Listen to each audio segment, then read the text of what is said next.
शरण कन्हैया दुनिया से हम है हारे, ले लो शरण कन्हैया दुनिया से हम है हारे, ले लो शरण कन्हैया दुनिया से हम है हारे, ले लो शरण कन्हैया दुनिया से हम है हारे। कितने लोग शरण चाहते हैं कन्हैया की? सभी चाहते हैं। फिर तालियां आराम से क्यों बजा रहे हैं? अगर शरण चाहेंगे तालियां भी बिल्कुल दिल से बजानी है और बोलना भी दिल से ही है। मुंह से तो पूरी दुनिया बोलती है, दिल से मीराबाई ने बोला, दिल से ध्रुव जी ने बोला, दिल से प्रहलाद जी ने बोला और हम भी दिल से बोलेंगे। इसलिए दिल की बात परमात्मा सुनते हैं, मुंह की बात तो संसारी सुनते हैं। इसलिए आपने क्या कहना है? ले लो शरण कन्हैया दुनिया से हम है हारे, ले लो शरण कन्हैया दुनिया से हम है हारे, नहीं छोड़ना ठिकाना, नहीं छोड़ना ठिकाना, नहीं छोड़ना ठिकाना, नहीं छोड़ना ठिकाना, फिरते हैं मारे मारे, ले लो शरण कन्हैया दुनिया से हम है हारे, ले लो शरण कन्हैया दुनिया से हम है हारे। गाने की सेवा हरि बोल।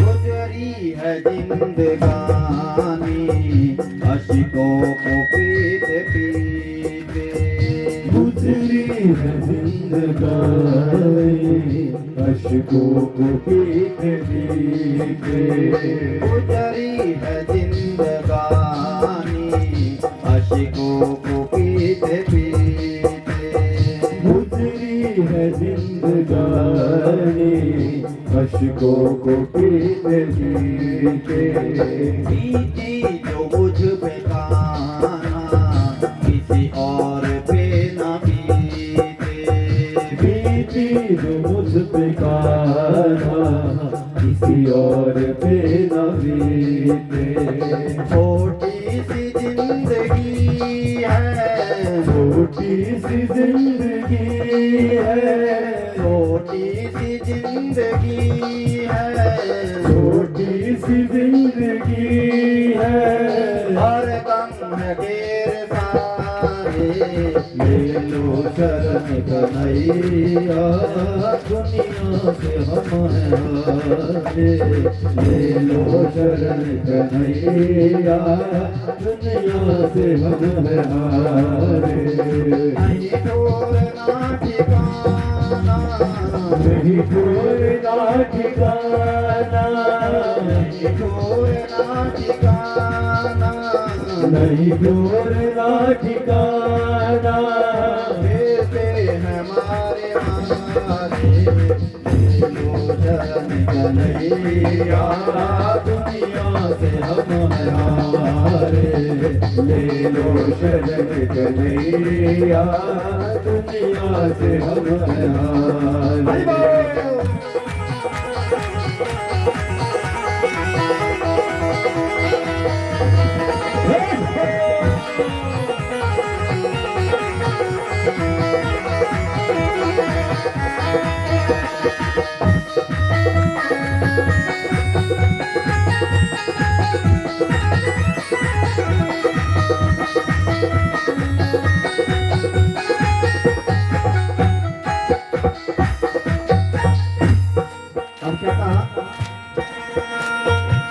तक निभाई मैंने जिनसे भी रिश्तेदारी, अब तक निभाई मैंने जिनसे भी रिश्तेदारी, अब तक निभाई मैंने जिनसे भी रिश्तेदारी, अब तक निभाई मैंने जिनसे रिश्तेदारी। निकले वही कन्हैया सुख चैन के शिकारी, निकले वही कन्हैया सुख चैन के शिकारी। किस पे करे भरोसा, किस पे करे भरोसा, किस पे करे भरोसा, किस पे करे भरोसा। देते हैं सब दबारे, लो शरण कन्हैया दुनिया से हम हारे, लो शरण कन्हैया दुनिया से हम हारे।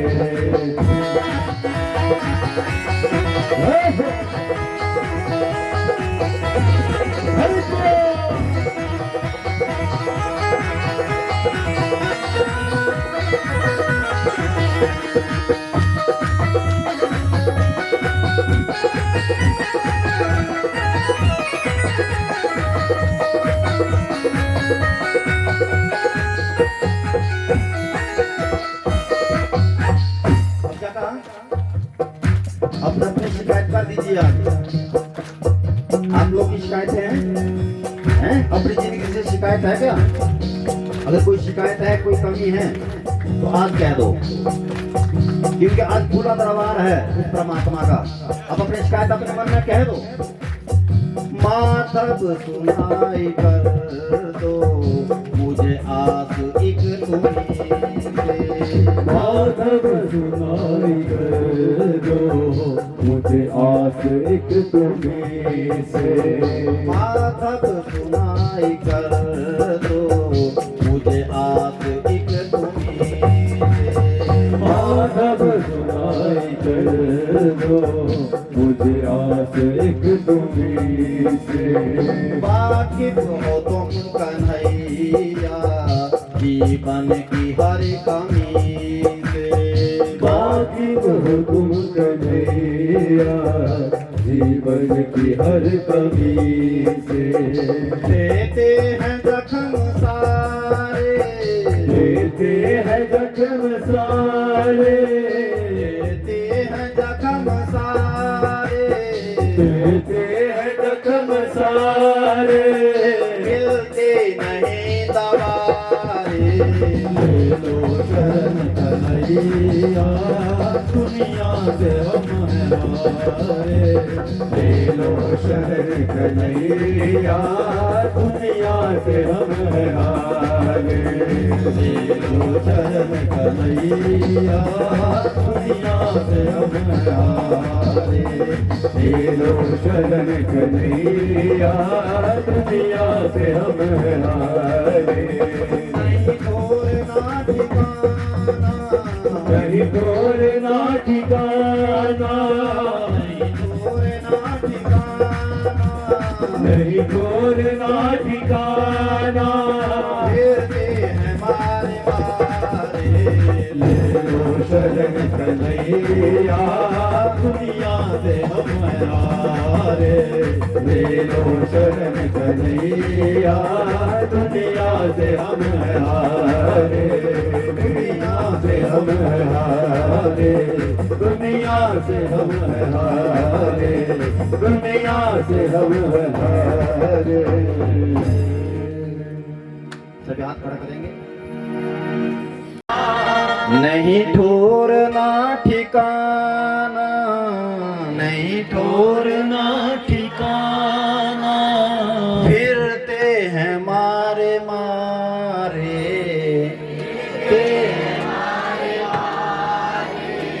ले लो शरण कन्हैया दुनिया से हम है हारे।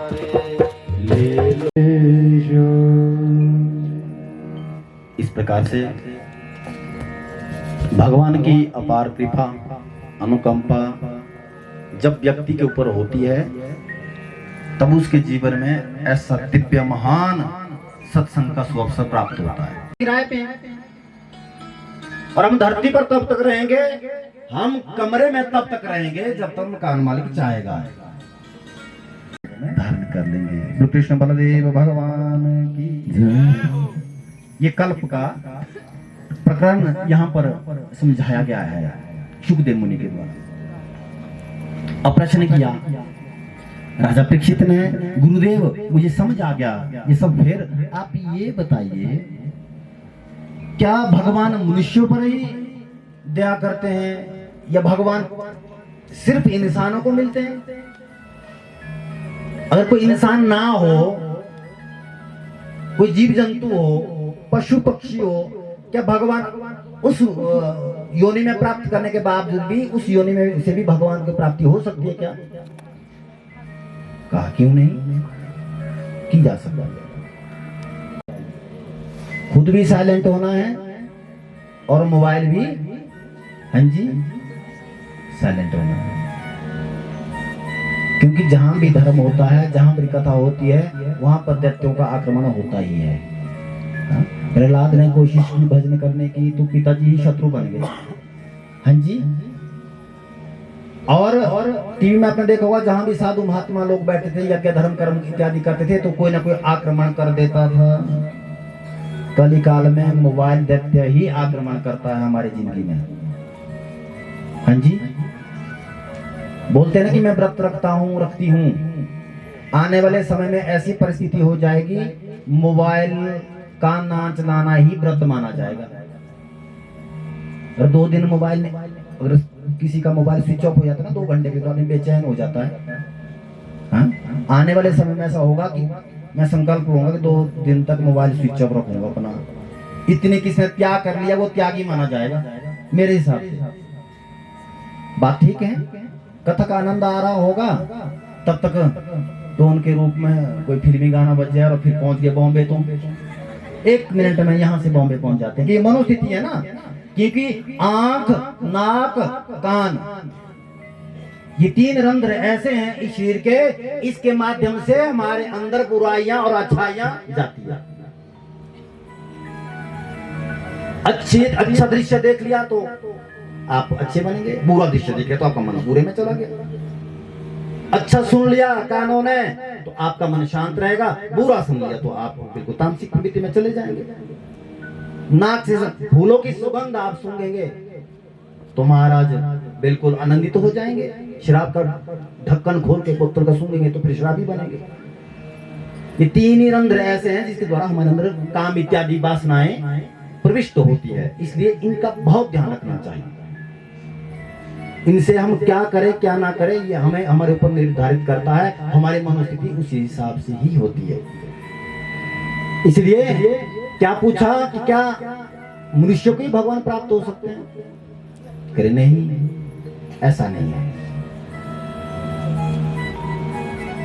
भगवान तो सबके ऊपर अनुग्रह करते हैं। तो कोई ऐसी कथा आपके पास हो जो मनुष्य को छोड़कर किसी और को भी भगवान मिले हो? करे हाँ। आसीत गिरिवरो राजन त्रिकूट इति विश्रुतो क्षीरोदेनावृतं सीमां योजना। एक त्रिकूट नाम का पर्वत जो 3 चोटियों से शोभायमान था। एक पर्वत में 3 चोटियां, मध्य में सुंदर तालाब, बहुत दिव्य निर्मल जल जिसमें था, चारों चार हरे भरे जंगल, शीतल जल, निर्मल जल। दुनिया के जितने भी प्राणी हैं वो सभी आकर अपने प्यास इत्यादि बुझाते थे। राजन सुखदेव मुनि कह रहे हैं, एक बार की बात है, उसी जंगल में एक हाथी रहता था जिसकी 50 पत्नियां थी। कितनी थी जी? 50 पत्नियां और 300 बच्चे थे उसके। जो हाथी है, ध्यान देना, वो इतना गौरवान्वित होता था अपने परिवार को देख करके, इतना खुश होता था, जितने भी जंगली जानवर, अन्य जानवर थे, वो भय से कांप जाते थे। हाथी आएगा, फिर 50 देवियां आएगी, 300 बेटे आएंगे, पूरी फौजी होगी उसकी, तो भय से कांपते थे।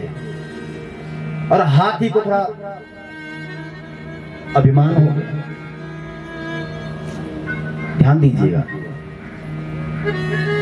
जब हम अपने परिवार के ऊपर अपने धन के प्रभाव से प्रभावित होकर अपने पद और प्रतिष्ठा को देखते हुए गौरवान्वित महसूस करते हैं, गर्व करना अच्छी बात है, अभिमान करना बुरी बात है। जब ये चीज हो जाती है हमारे अंदर, ऐसे कण चले जाते हैं, समझो वो संपत्ति आपके हाथों से जाने वाली है।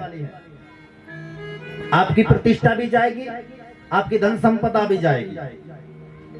अब हाथी गौरवान्वित तो होकर के महाराज अभिमान से चूर था, जो आता था छोटे जानवर तो डर के मारे भाग जाते थे।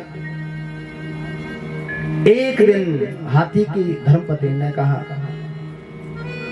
कि जेठ का महीना है, पतिदेव चलो हम क्यों ना सरोवर में जाके स्नान करें। कह रहे ठीक है चलो।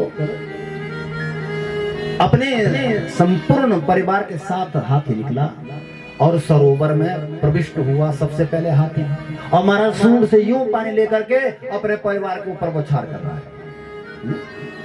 पानी सूंड से उठा करके बच्चे को फेंक रहा है। बच्चे बड़े खुश होकर के नाच रहे हैं, हमारे पिताजी तो बड़े शानशाह हैं। पत्नियां बड़ी खुश हैं। ध्यान दीजिएगा, जो व्यक्ति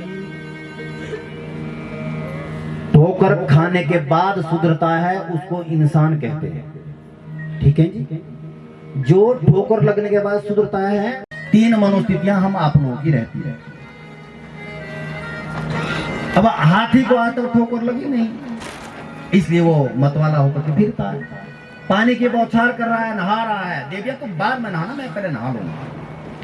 तब तक क्या हो गया, उस सरोवर में एक मगरमच्छ था। उस मगरमच्छ ने यूं करके हाथी का पांव पकड़ लिया, और जैसे यूं पांव पकड़ा हाथी का, हाथी ने बोला देख इस पागल को, मुझे लग रहा है इसकी मौत आई है इसलिए मेरा पांव पकड़ रहा है। इस बेवकूफ को इतना मालूम नहीं है कि इतना बलशाली हाथी एक झटके में मैं कहां इसको फेंक दूं, इसको इस बात का अंदाजा नहीं है। और हुए भी क्यों ना, इसको इस बात का पता नहीं है कि मेरी 50 पत्नियां भी हैं। इस बात को नहीं जानता, 300 बेटे हैं। कई बार हमने तड़ मारते हुए देखे हैं लोग, मेरे पास 4 बेटे हैं। महीने बीत गए खींचते खींचते, लेकिन हाथी तो बाल भर भी ऊपर नहीं आया, डूबता चला गया। फिर कहा जो अन्य उसके रिश्तेदार थे उनको कहा कि तुम भी आओ। अरे मैं मारा जा रहा हूं, मैं डूबा जा रहा हूं। ध्यान से सुनना इस कथा को, ये कथा हाथी की नहीं है, ये कथा हम आप लोगों की भी है। जितनी भी कथाएं हैं ये हाथी की तो है, हाथी के साथ साथ हमारे साथ भी घटित होती है। जितने भी रिश्तेदारी बिरादरी थी, परिवार के लोग थे, सब वो तो थे ही थे, और अन्य जो गांववासी थे, क्षेत्रवासी थे, गांव अपने रिश्तेदारी में से थे, वो सब आए। सब ने मिलकर के ताकत लगाई। सबसे पहले तो महाराज जब 2 महीने बीत रहे हैं, 2 महीने से ऊपर का समय होने लगा, रिश्तेदारों ने बोला भैया हमारे तो घर में अपने और भी काम है, ठीक है, हम तुम्हारे चक्कर में नहीं रहेंगे, हम जितना था हमने कर दिया तुम्हारे लिए, अब तुम जानो। रिश्तेदार निकल लिए। अब हाथी बोला मामा जी कहाँ जा रहे हो, आप तो बड़े प्रसन्न होते थे कि मेरा भांजा तो ऐसा है। कह रहे भांजा तुम तो मरोगे भी, तुम्हारे चक्कर में हम भी मरेंगे, इसलिए तुम मरो, हमें नहीं मरना। रिश्तेदार वहां से चले गए। अब तब तक महाराज हाथी ने भी सोचा कि महाराज भूखे प्यासे हम भी खड़ी है यहाँ पर, वो एक के चक्कर में सब थोड़ी मरेंगे।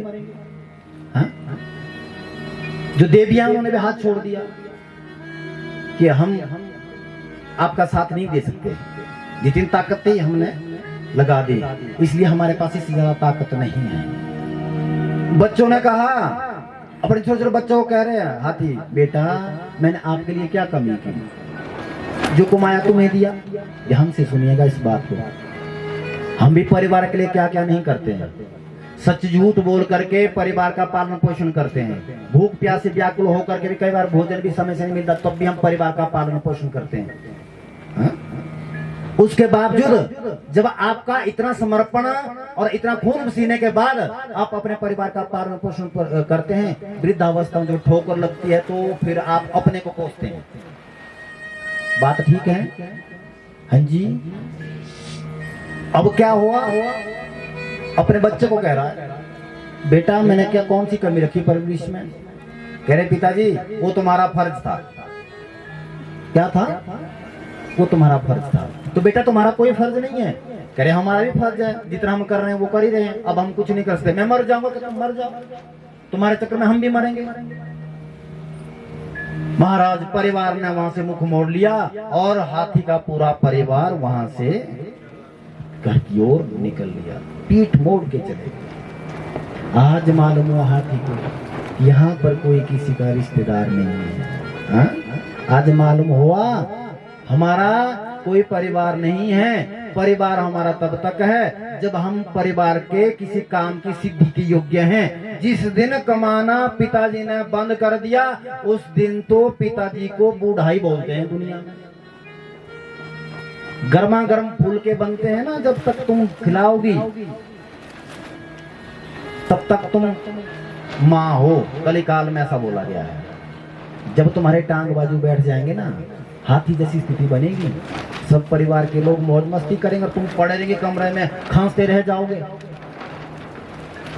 तो हाथी यही परिस्थिति हमें बता रहा है। हाथी ने बोला आज मुझे वैराग्य हो गया, आज मुझे मालूम हो गया कि धरती पर कोई किसी का नहीं है। यहाँ ना कोई किसी का रिश्तेदार है, यहाँ ना कोई किसी का परिवार है, यहाँ ना कोई किसी का पति है, यहाँ ना कोई किसी की पत्नी है, यहाँ ना कोई किसी का बेटा है। ये तो सिर्फ कर्ज की रिश्तेदारी है, मतलब की रिश्तेदारी है। जब मतलब हुआ तब तक रिश्तेदारी है, जिस दिन मतलब खत्म हो गया तो परिवार भी छोड़ के चला गया। और वास्तव में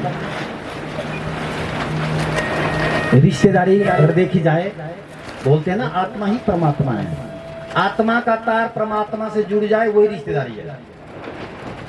जीते जी आपको यहाँ पर आनंद आ रहा है, अभी आप कथा सुन रहे हैं तो आप आनंदित हो रहे हैं, मुझे मालूम है। आनंद क्यों हो रहा है? क्योंकि तुम कृष्ण की कथा सुन रहे हो। कृष्ण से तुम्हारा, ध्यान देना, कृष्ण तुम्हें स्पर्श कर रहा है, जिस कारण से असली पिता, असली पति, असली बेटा, असली रिश्तेदार तुम्हें स्पर्श कर रहा है, जिस कारण से तुम्हें आनंद हो रहा है।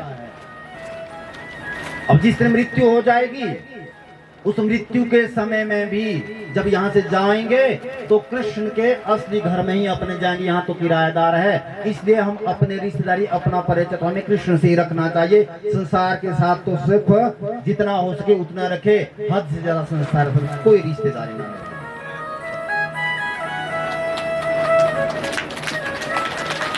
क्योंकि संसार की रिश्तेदारी धोखा है। और मैंने परसों गाया था, वहां से वो लेखा जोखा जब निकलेगा आपका, जब आप यमपुरी में जाओगे, ये अंकित ये भी होगा कि नहीं इसने अगर पाप किया है तो पुण्य भी किया है, इसने कथा भी सुनी है। जब कथा सुनने की बात आ जाएगी, एक तरफ आप घास रख, आप 1 क्विंटल का कोई बाट रखिए, तो पत्थर रखिए, तो पाप है आपके बिल्कुल कम हो जाएंगे। एक दिन की कथा सुनने मात्र से इतना बड़ा प्रभाव है। हाँ जी, दुनिया बोलते कथा से क्या मिलता है? सुधरने के लिए बनाई है हमारे लिए। सुनिए, अब प्रश्न कर दिया कि गुरुजी हमें ज्ञान हो गया कि सबको भगवान मिल सकते हैं, जरूरी नहीं है कि मनुष्य को ही मिलेंगे।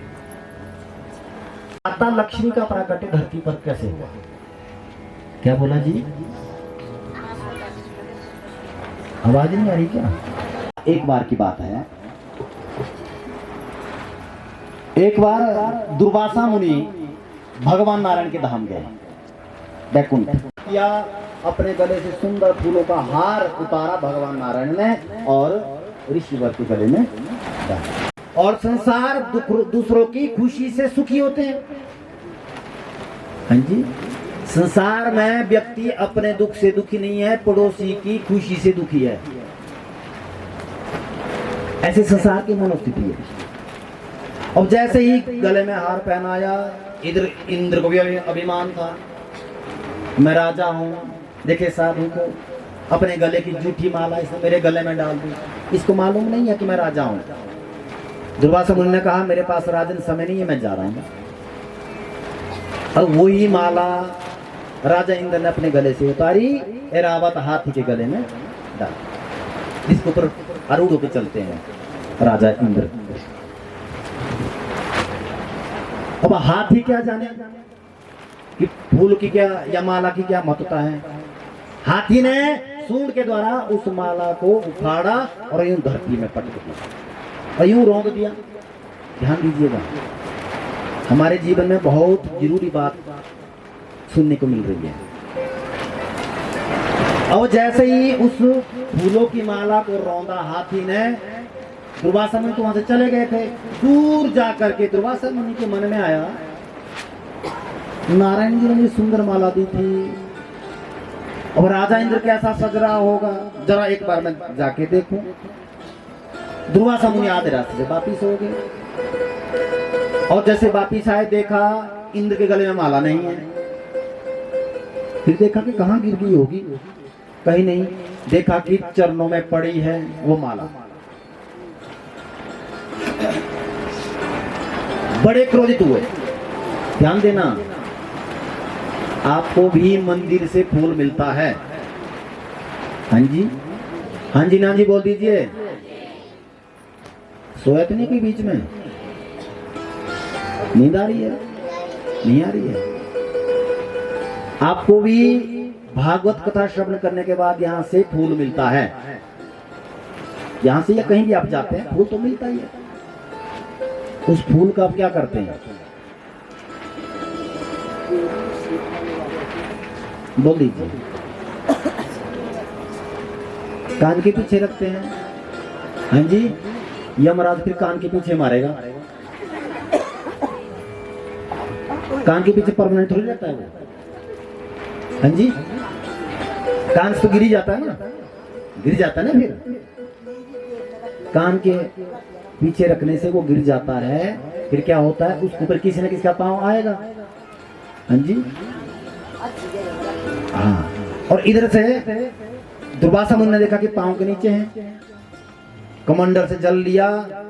इतना क्रोध हुआ ऋषिवर के मन में, राजा इंद्र तुमने प्रसादी माला का अपमान किया, जा मैं तुम्हें शाप देता हूं, तू श्रीहीन हो जा।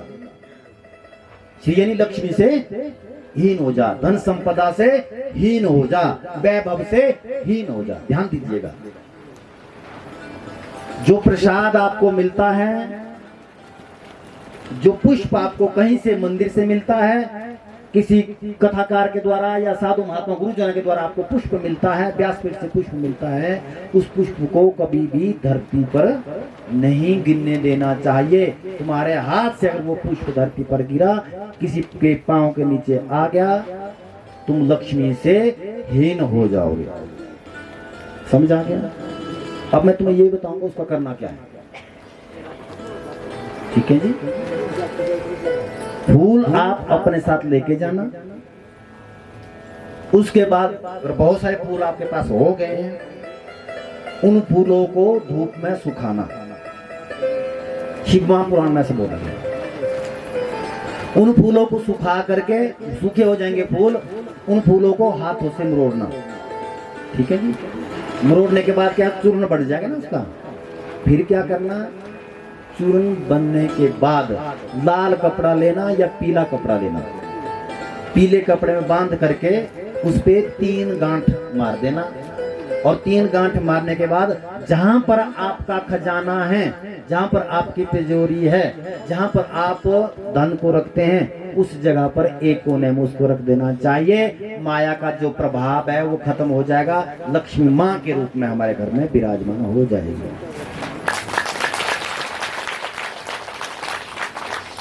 समझ आ गया जी? हाँ जी, ये बात तो सबकी आएगी समझ। बाकी कोई आए ना आए, तो इसको जरूर याद रखेंगे, और ये तो कभी नहीं बोलेंगे। और हम करते हैं ना, जैसे कहीं सत्यनारायण की कथा चल रही हो या कहीं भी कथा चल रही हो, फिर हमें क्या देता है, चरणामृत देते हैं। हमें क्या करते हैं,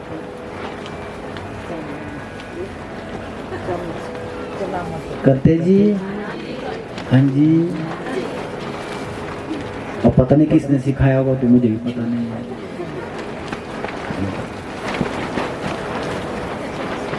ऐसा सिखा रहे हो भगवान को, मैं शैम्पू से नहाया हूं, ये बताना चाह रहे हो भगवान से। और फिर क्या करते हैं, प्रसाद दे दिया, उसके बाद प्रसाद देते ना, खाएंगे। तुमने पूरी लक्ष्मी को धरती पर फेंक दिया, क्योंकि तुमने प्रसाद धरती पर फेंका। ध्यान से सुनिएगा, हमें क्या करना है ये बता रहा हूं। जब आप चरणामृत लेंगे, उस चरणामृत को पूरे पीना। क्या करना, पूरे पी लेना, और जीवा से चाट लेना अपने हाथ को बेशक। क्यों, क्योंकि हाथ धोने के बाद तो आप लोगे चरणामृत। उसके बाद प्रसाद लेना, फिर उसको ध्यान दीजिएगा, फिर इसको पूरा खाना, हाथ धो लेना पर झाड़ना नहीं, ठीक है जी। अगर आपके हाथ से प्रसाद गिरा है तो उसको उठा लीजिए, समझ आ गया। क्योंकि जो सर है, सर में हमारी चोटी होती है, माता की तो चोटी रहती है, पर पुरुष की चोटी तो गायब है। लेकिन फिर भी जहाँ चोटी होती है, उस चोटी पर जो जिसकी आप आराधना करते हैं, उस आराध्य देव का वास होता है, ठीक है जी, होता है ना जी। उस पर जिसकी आप आराधना करते हैं, साधना करते हैं, उसका वास होता है। आप पहले खा रहे हैं, फिर जूठा ऊपर कर रहे हैं, हाँ? इसलिए क्या करना है आपको, ये ज्ञान आप जान ले। महाराज शाप दे दिया, जा तो श्री से हीन हो जा। और धरती के जितने तत्व है, धरती ने अपने गर्भ में विलीन कर दिया। अब अन्न बीजते हैं, अन्न उगता ही नहीं। वृक्ष लगते हैं, वृक्ष में फल ही नहीं लग रहे। ऐसी स्थिति हो गई राजा इंद्र के पास में, त्राहिमाम हाहाकार हो गया धरती पर।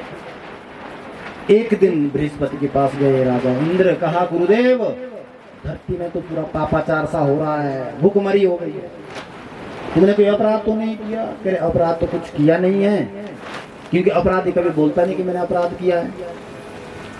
अगर धर्म का काम किया हो तो 500 बार बोलेगा मैंने ऐसा किया, मैंने तो अपने भांजी के लिए ये भी दिया, मैंने तो अपने बहन के लिए महाराज 5000 का सूट दिया, तो कौन सा डींग मार दी तूने, मत देना था, दे दिया तो गिन क्यों रहा है?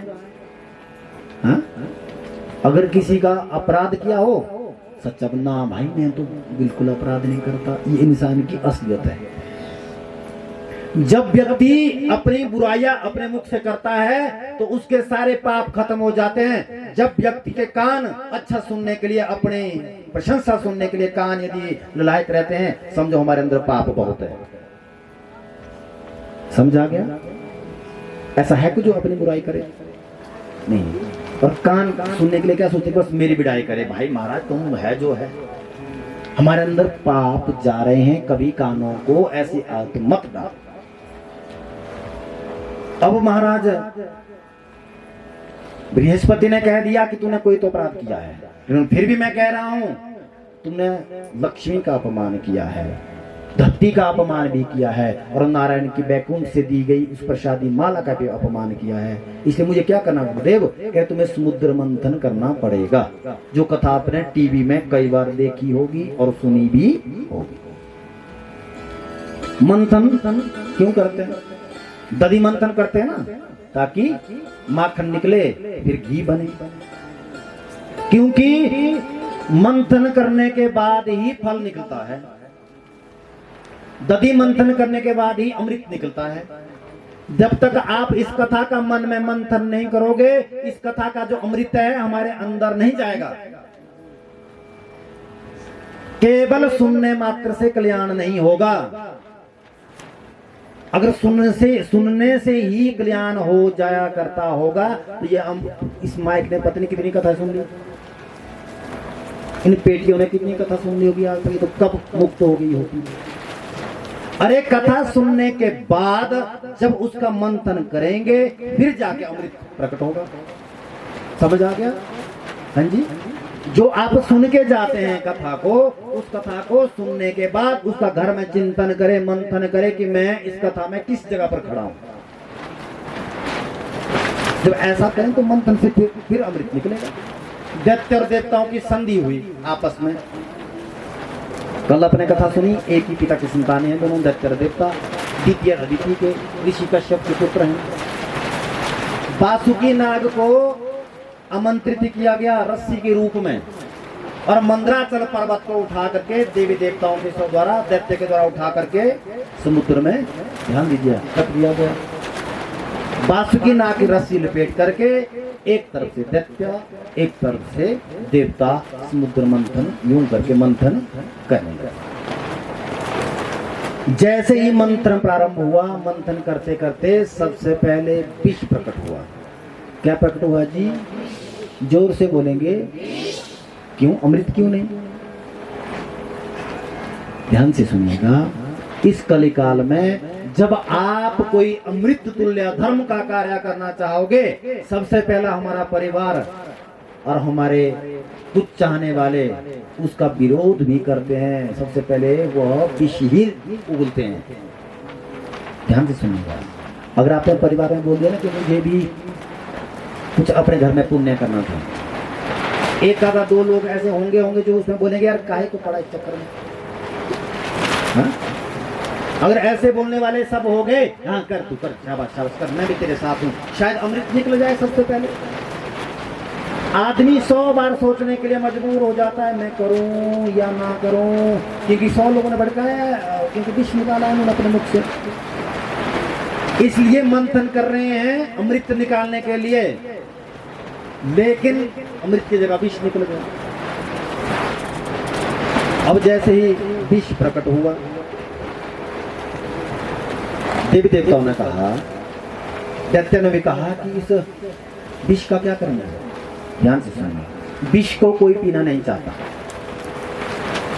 कह रहे भगवान भोलेनाथ के पास जाओ, मुझे लग रहा है कि वह विष पी सकते हैं। देवता और दैत्य दोनों भगवान शिव की नगरी कैलाश पहुंचे। भगवान भोलेनाथ से कहा, प्रभु हम आपके लिए गिफ्ट लाए। क्या बोले जी? हाँ, उपहार लाए हैं। क्या लाए भाई? कह रहे विष। भोलेनाथ ने कहा, तुम्हारे चक्र में मैंने अपना घर नहीं बनाया, हाँ? तुम्हारे चक्र में मैंने जरा परिवार से जरा संधि नहीं रखी, जिंदगी में मुझे कुछ चढ़ाया नहीं। अगर कुछ आज उपहार के रूप में लाए भी तो क्या लाए? है गजब की बात। भांग से दुनिया पागल हो रही है, धुंतूरा कोई देखना नहीं चाहता, हाँ? और भगवान भोलेनाथ उसी से प्रसन्न हो रहे हैं। सर्दी के मौसम में लोग हीटर लगा के सोते हैं, अंदर से गर्म कंबल, ऊपर से 2 रजाई लेके सोते हैं। सुबह उठ करके भगवान भोलेनाथ के ऊपर ठंडे पानी का जल का लोटा डाल देते हैं। शिवरात्रि आ रही है ना? आ रही है। कब शिवरात्रि है? परसों। आज वीरवार है ना, 18 की है ना। तो उस दिन क्या करते हैं आप? जो यहाँ के कृषक के नजदीक के लोग हैं वो क्या करते हैं बताओ? ममलेश्वर महादेव जाते हैं। हाँ जी। कब जाते हैं? सुबह तड़के जाते हैं। ये तो शिव का दिन तो है नहीं, तो शिव की रात्रि है। और दिन में क्या करने जाते हो फिर? दर्शन तो बिना शिवरात्रि के आजकल भी हो जाएंगे और शिवरात्रि के बाद भी हो जाएंगे। बात वो नहीं है, मैं शिवरात्रि की बात कर रहा हूँ। वो शिव की रात्रि है तो उसमें रात्रि का भजन करने के लिए कहा, इसलिए शिव की रात्रि है। हाँ जी। हम क्या करते हैं? दिन में भोलेनाथ के पास जाते हैं, जब भोलेनाथ आनंद में रहते हैं, हाँ, रात्रि में तो हम घाटे मारते हैं। तो फिर शिवरात्रि का पुण्य कहां से मिलेगा?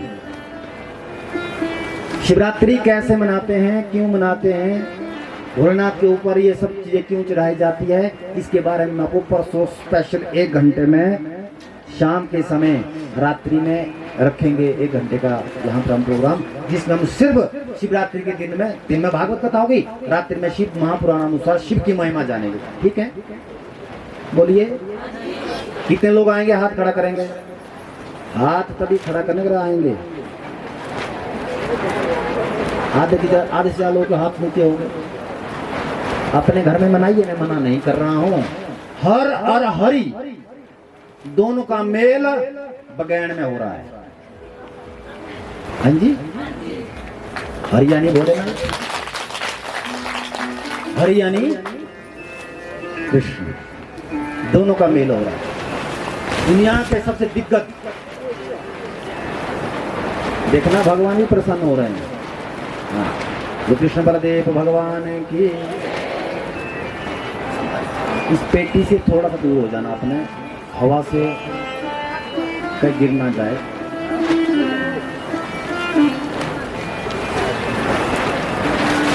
बोलो कृष्ण बलदेव भगवान की, वृंदावन बिहारी लाल की, शंकर भगवान की।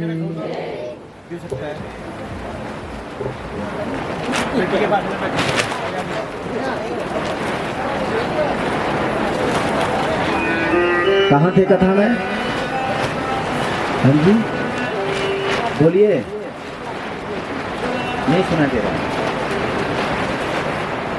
विष को लेकर के कहाँ पहुंचे भगवान?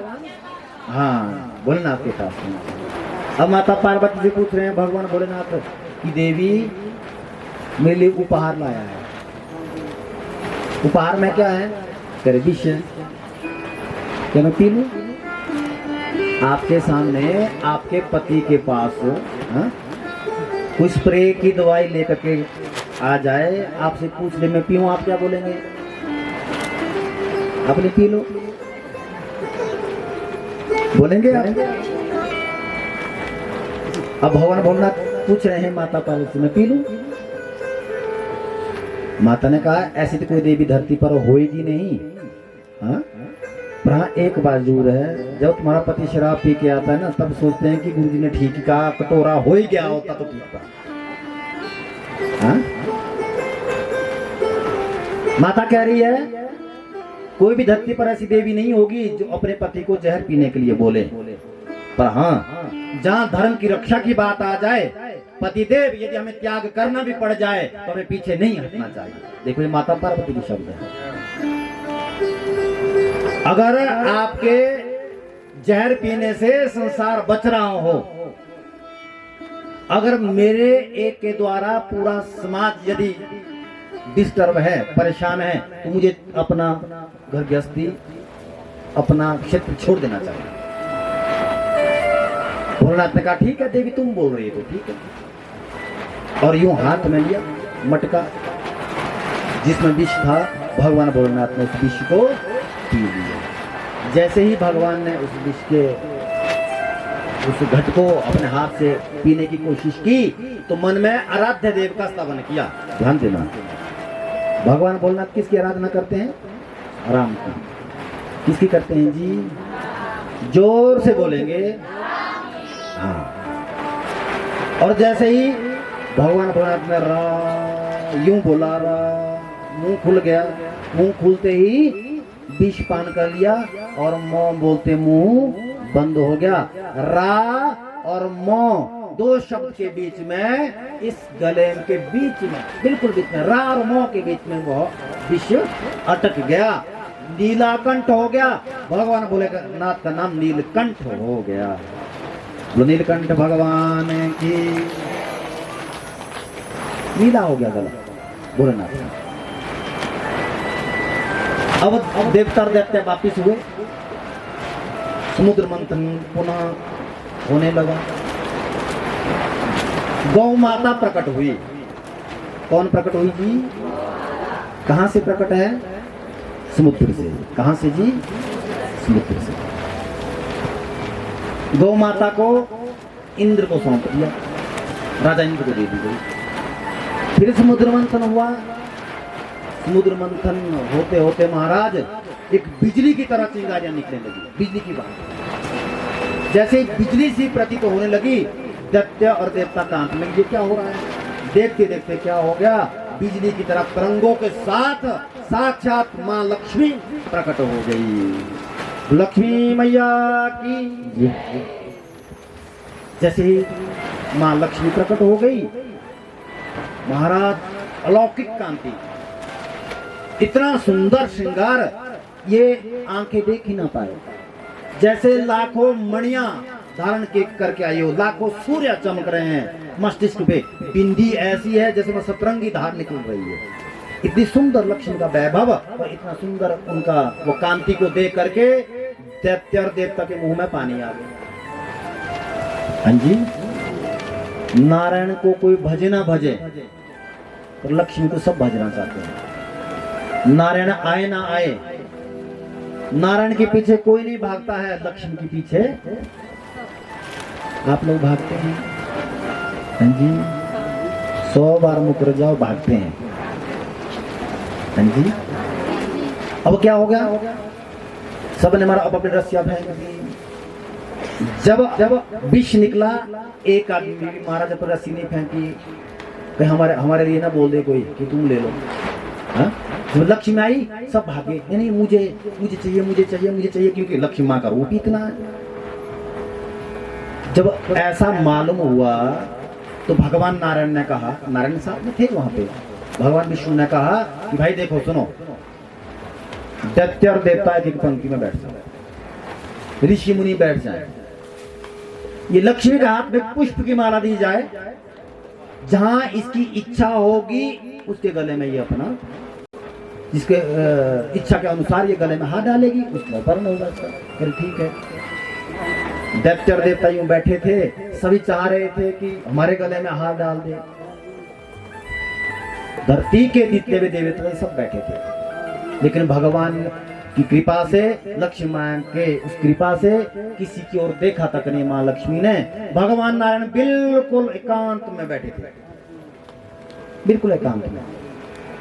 भीड़ में से निकली मां लक्ष्मी, फूलों की माला को लेकर के सीधा नारायण के पास पहुंची और नारायण के गले में माला डाल दी। लक्ष्मी नारायण भगवान की।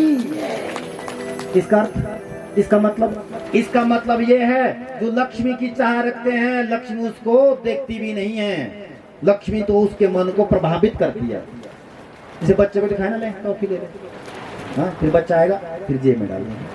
जैसे करते ना गौ माता को, ले रोटी बोलते ना, से गौ माता नजदीक आई फिर लाठी से पीटते हैं, करते हैं ना, ऐसे लालच देते हैं ना।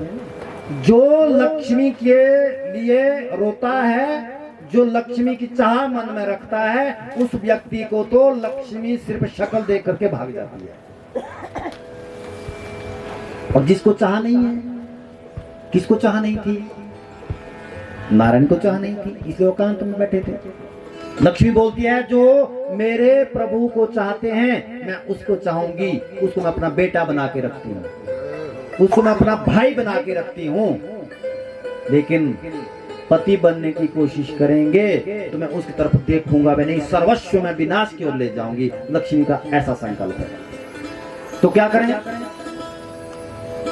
लक्ष्मी को पाने के लिए क्या करें? लक्ष्मी के पति नारायण का ही हमें स्तवन करना चाहिए। जब नारायण का स्तवन करेंगे, पति पत्नी का जोड़ा आपके घर में रहेगा और राधा कृष्ण युगल रूप में तुम्हारे घर में रहेगा। तुम्हें किसी प्रकार की कमी माँ लक्ष्मी होने नहीं देगी। अकेली लक्ष्मी तो हमेशा आपको अधम की ओर ले जाएगी। ये भाव है। हम उल्टा करते हैं। और जिस दिन दीपावली होती है ना, उस दिन किसका पूजन करते हैं? जोर से बोलेंगे, राम का भजन का याद आए ना आए, लक्ष्मी पूजन जरूर करना। लोग सोचते हैं शायद लक्ष्मी पूजन करने से नोट आएंगे मेरे पास। हाँ जी, ध्यान से सुनना। लक्ष्मी बैठती है भगवान के चरणों में। कहाँ बैठती है जी? जोर से बोलेंगे। हाँ, माया बैठती है उल्लू के ऊपर। किस ऊपर बैठती है? उल्लू के ऊपर। वो लक्ष्मी का ही रूप है। जैसे राम का रूप कृष्ण है, कृष्ण का रूप राम है, उस प्रकार से लक्ष्मी का रूप माया है। लक्ष्मी और माया दो है। लक्ष्मी वो है जो नारायण के चरणों में सेवा करती रहती है। जो वहाँ आता रहता है उसको भय प्रदान करती रहती है, बेटा आगे तुम, हाँ तू मैं आशीर्वाद देती हूँ, जा तू सुख समृद्धि के साथ युक्त रहे, यूं बोलती है। जब सिर्फ माया को भजोगे तो वही माया उल्लू के ऊपर आरूढ़ होकर के आती है, उल्लू का वाहन धारण करके आती है और हमें उल्लू बना के चली जाती है। समझ आ गया? इसलिए लक्ष्मी को अकेले मत भजिए, लक्ष्मी को नारायण के साथ भजिए। जो लक्ष्मी के साथ नारायण भजेंगे, जो आपका पैसा है वो ब्याधियों में नहीं जाएगा, कोर्ट कचहरी में नहीं लगेगा। वो माया उल्लू के ऊपर बैठ करके तुम्हारे घर में तुम्हें छलने आ रही है। अगर तुमने लक्ष्मी को माँ मान लिया, नारायण का भजन कर दिया, मैं कहता हूँ लक्ष्मी का तुम एक बार नाम मत लो, सिर्फ नारायण का नाम लो, दौड़ी चली जाएगी। अब भैया आपके पति को कोई निमंत्रण नहीं देगा, उस तरफ कोई देखेगा नहीं, हम बोलेंगे तुम आ जाना हमारे घर शादी में, तो कोई आएगी? तुम क्या बताइए, हैं? नहीं आएगी। कैसे आएगी तुम? आपके पति को बोल दिया कि महाराज बाबूजी आपने आ जाना, सब परिवार सहित आ जाना, है? तो आपको भी प्रसन्नता हो कि मैं भी जाऊंगी आपके साथ, है ना ऐसा? तो अकेले लक्ष्मी को नहीं, जिस दिन दीपावली होगी आप लक्ष्मी का पूजन कीजिए, क्योंकि दीपावली के ही उस दिन समुद्र मंथन के अनुसार माता लक्ष्मी इस समुद्र मंथन से प्रकट हुई थी। इस कारण से दीपावली के दिन, ध्यान से सुनना, माता लक्ष्मी धरती से प्रकट हुई है। कृष्ण बलदेव भगवान की जय। जय श्री राधे, जय जय श्री राधे, जय जय श्री राधे। फिर समुद्र मंथन होना होगा, प्रारंभ किया गया। देखते देखते क्या देखा, एक कलश प्रकट हो गया जिसमें अमृत निकला। अमृत को देख के सब भागे, कहां? अमृत की ओर। अमृत सब पीना चाहते हैं, विष की तरफ तो कोई नहीं भागा। अब महाराज सबसे पहले दैत्यों ने पकड़ लिया उस मटके को। देवताओं भी महाराज दौड़े दौड़े आए, तो देवताओं ने भी पकड़ लिया उस मटके को। हम पिएंगे, अहम पूर्वम, मैं पहले। आपस में झगड़ा हो गया। एक इधर को खींचे, एक उधर को खींचे। जब भगवान ने सोचा ये सब गड़बड़ हो जाएगा, तो भगवान ने सबसे पहले अपना रूप परिवर्तित किया और मोहिनी रूप में प्रकट हो गए। बोलो मोहिनी भगवान की। दुनिया में सबसे सुंदर रूप किसी का है तो मोहिनी भगवान का है। किसका है जी? मोहिनी भगवान का। स्कंद पुराण में वर्णन आया है, जब मोहिनी रूप भगवान ने धारण किया तो पत्थर चलने लगे। क्या हुआ जी? पत्थर चलने लगे, और जो वृक्ष है वृक्ष चलने लगे। जो पानी है, पानी स्तब्ध हो गया, खड़ा हो गया। जो हवा है महाराज बंद हो गई, क्योंकि देख के ही मोहित हो गए। इतना जबरदस्त, इतनी सुंदरता मोहिनी रूप धारण करते हुए भगवान विष्णु की हुई। और महाराज जैसे ही दिव्य कांति को पा करके महाराज सभा के बीच में आए मोहिनी भगवान, दैत्य की नजर पड़ी। दैत्य ने बोला ऐसी तैसी में जाए दुनियादारी, हाँ हमें अमृत से लेना देना नहीं है। अरे ये इतनी सुंदर देवी, और ध्यान देना देवी ही, ध्यान देना देवी ही लक्ष्मी का रूप है, देवी ही माँ का रूप है, देवी ही पत्नी का रूप है, देवी ही बहन की। जहाँ व्यक्ति अनर्थ की ओर जाता है तो भगवान मोहिनी रूप किसी न किसी देवी के रूप में धरती पर प्रकट हो जाते हैं। अब कह दिया कि भाई तुम क्यों पंक्तिबद्ध तरीके से बैठ जाओ, और किसी ने विरोध नहीं किया। यहाँ दैत्य बैठ गए, यहाँ देवता बैठ गए। अब सबसे पहले देवताओं की पंक्ति में भगवान ने बांटा। जो ये अमृत है ये ऊपर पतला है, नीचे गाढ़ा है। क्या बोला? सांप के दूध पिला दिया तो उसके अंदर दूध नहीं रहेगा, विष बनेगा, जो अनर्थ का कारण बनता है। इसलिए मैं देवताओं को अमृत पिला दूंगा। जैसे देवता की पंक्ति में अमृत पिलाने लगे, और उसी दैत्यों की पंक्ति में एक दैत्य बैठा था जो बुद्धिमान था, उसका नाम था स्वर भानु। उसने बोला कहीं बेवकूफ तो नहीं बन रहे हैं, हाँ ये देवी कौन है, हमने इसका परिचय भी नहीं लिया है। और हमने, दैत्य बोल रहा है हमने सुना भी है कि जिससे परिचय नहीं है उस देवी के ऊपर विश्वास करना भी खतरनाक है। ये पता नहीं कौन होगा या कौन होगी, क्या पता है। और यहाँ विष्णु भी था, वो तो दिख नहीं रहा है। विष्णु ने आज तक बहुत सारे छल हमारे साथ किए भी हैं, उसके दिमाग में कुछ बातें आने लगी। अब क्या हुआ, उस पर भान नाम के दैत्य ने अपनी पंक्ति छोड़ी, जो देवताओं की पंक्ति थी, सूर्य और चंद्रमा के बीच में बैठ गया, चुप करके बैठ गया। ऐसे बांट रहे थे ना, जैसे प्रसाद बांट रहे, पी रहे हैं, बांट रहे हैं, पी रहे हैं। सौरभ भान नाम के दैत्य ने हाथ आगे कर दिया, यूं करके पी लिया। जैसे ही पिया, सूर्य ने देखा अरे ये तो दैत्य है, हाँ? चंद्रमा ने देखा ये तो दैत्य है। चंद्रमा ने बोल दिया अरे ये दैत्य हमारी पंक्ति में कैसे आ गया। इतना बोलने की देरी थी, मोहिनी भगवान ने अपना रूप परिवर्तित किया और असली विष्णु के रूप में आए और अपने दिव्य स्पर्शन चक्र के द्वारा स्वर भान नाम के दैत्य को धड़ से अलग कर दिया। लेकिन अमृत पी लिया था, मर नहीं सकता। अमृत पी लिया था ना, वो मर नहीं सकता था। मरा नहीं, धड़ उसका धरती पर चलने लगा और सिर उसकी बातें करने लगा। अब वो कह रहा है, जो सिर है उसका स्वर भान नाम के दैत्य का, उसने बोल दिया कि प्रभु आपने मुझे सुदर्शन चक्र से तो मार दिया, लेकिन मैंने अमृत पान कर लिया। अगर मैं मर गया तो अमृत की वैल्यू खत्म, अगर मैं जिंदा रहा तो मुझे स्थान देना पड़ेगा। भगवान ने बोला हाँ तुम्हें स्थान मिलेगा। कहाँ स्थान मिलेगा, जा तू देवता के रूप में जाएगा, तुम्हें तुम्हारा पूजन होगा कलिकाल में। बताओ किसके रूप में होगा। कह रहे जो तुम्हारा धड़ है इसका बनेगा केतु, जो यह सर है इसका बनेगा राहु। इसलिए वो एक ही शरीर के, ध्यान देना, दो ग्रह बन गए, राहु और केतु। कह रहे ठीक है प्रभु। भागवत में तो यही तो कथा है। शिव पुराण में प्रसंग आता है, जैसे ही चंद्रमा ने आवाज मारी, जो सर है किसका, उस स्वर भान नाम का दैत्य जो राहु बन गया था, वो राहु चंद्रमा के पीछे लग गया। आगे आगे चंद्रमा भागे अमृत का कलश लेकर के, शिव पुराण में ऐसा वर्णन आया है। पीछे पीछे राहु, और जाकर के सीधा नासिक पहुंचे। गोदावरी नदी में जाकर के चंद्रमा डूब गए कलश को लेकर के। 12 वर्ष तक रहे जल में, और 12 वर्ष के बाद बाहर आए। ध्यान देना, छीना झपटी हुई राहु के साथ, वहां पर छींटे गिरे अमृत के, और वहां से भागे छूट करके सीधा पहुंचे अवंतिकापुरी, उज्जैन, क्षिप्रा में जाके डूब गए। 12 वर्ष तक वहां रहे। 12 वर्ष बाद फिर निकले वहां से, वहां छीना झपटी के द्वारा बाहर निकले, कल से वहां पर अमृत की बूंदें गिरी। वहां से फिर भागे त्रिवेणी पहुंचे, प्रयागराज, वहां पर रहे त्रिवेणी संगम में। 12 वर्ष बाद वहां से भी निकले, राहु के साथ छीना झपटी के कारण से वहां भी अमृत की बूंदें गिरी। वहां से फिर भागे उत्तराखंड पहुंचे, और उत्तराखंड के हरिद्वार में हर की पौड़ी में यूं करके डूब गए चंद्रमा।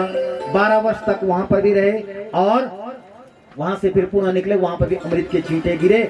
जब राहु ने पीछा छोड़ा नहीं तो सीधा जाके कैलाश पर्वत पर पहुंच गए, और भगवान भोलेनाथ की उन्होंने शरण ग्रहण की। भगवान भोलेनाथ ने धर्म की रक्षा करने के कारण से चंद्रमा को अपने माथे से लगा दिया। समझा गया। और आशीर्वाद दे दिया किसको, चंद्रमा को। तेरे आज तक के सारे अपराध खत्म हैं, तुमने धर्म की रक्षा की है, अमृत किसी दुष्ट के हाथ लगने नहीं दिया। जा, अमृत के साथ तुम्हें तो मैंने आशीर्वाद दे दिया, तुम्हें अपने माथे पे मैं रख दिया। जहां पर वो बूंदे गिरी है 12 वर्ष बाद वहां पर कुंभ लगेगा। क्या बोला जी, 12 वर्ष बाद वहां पर कुंभ लगेगा। इससे हमारे भारत के 4 जगह पर कुंभ लगता है। नासिक की गोदावरी, उज्जैन की क्षिप्रा, प्रयागराज की त्रिवेणी, और हरिद्वार में हर की पौड़ी। इस एक कारण है कुंभ लगने का। वो कोई मेला नहीं है नलवाड़ का, जब बंद कर दिया तब चला दिया। वो नारायण के द्वारा, शिव के द्वारा चलाई गई प्रथा है। ये शिव पुराण की कथा ये सुनाऊंगा, परसों की रात ही आपको सुनाऊंगा इस कथा को विस्तार से। अब महाराज 2 ग्रहों के रूप में उनको स्थापित कर दिया। दैत्य और देवताओं में आपस में झगड़ा हुआ। झगड़े के कारण से जितने भी दैत्य सब मारे गए। जितने भी दैत्य मरे, महाराज शुक्राचार्य बड़े कुपित हुए कि मेरी इतना शिष्य परिकर है, सब मारा गया, मैं क्या करूं। अमृत संजीवनी मंत्र के द्वारा शुक्राचार्य ने अपने संपूर्ण शिष्य को पुनर्जीवित कर दिया। अमृत संजीवनी मंत्र, कौन सा मंत्र जी? मुंह मत खोलिए, वासी आ रही है आपको तो मुंह मत खोलिए मेरी तरफ, मुझे भी नींद आती है, मुझे पता है नींद आती है वहां पर बैठ के, आती है। हाँ जी, ऐसा घेरा लगता है कि मान आता है घेरा। लड़िए, जो घेरा आता है ये हमारे पाप निकलते हैं, मरते हैं वो पाप, बाहर निकलते हैं हमारे शरीर से। झगड़ा कीजिए इस नींद से, लड़िए नहीं, पापों से निकलना पड़ेगा आज बाहर। आज मैं कथा में आई हूं, आज मैं कथा में आया हूं। वो हमारे पाप से झगड़ा हो रहा होता है जब नींद आती है।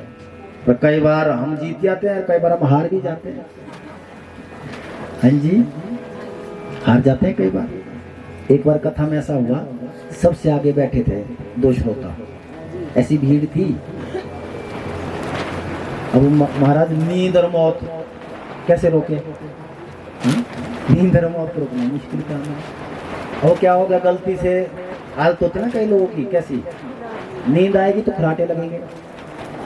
हाँ जी, अब क्या हो गया, बैठे थे आगे, गलती से नींद आ गई, जो लगे खराटे।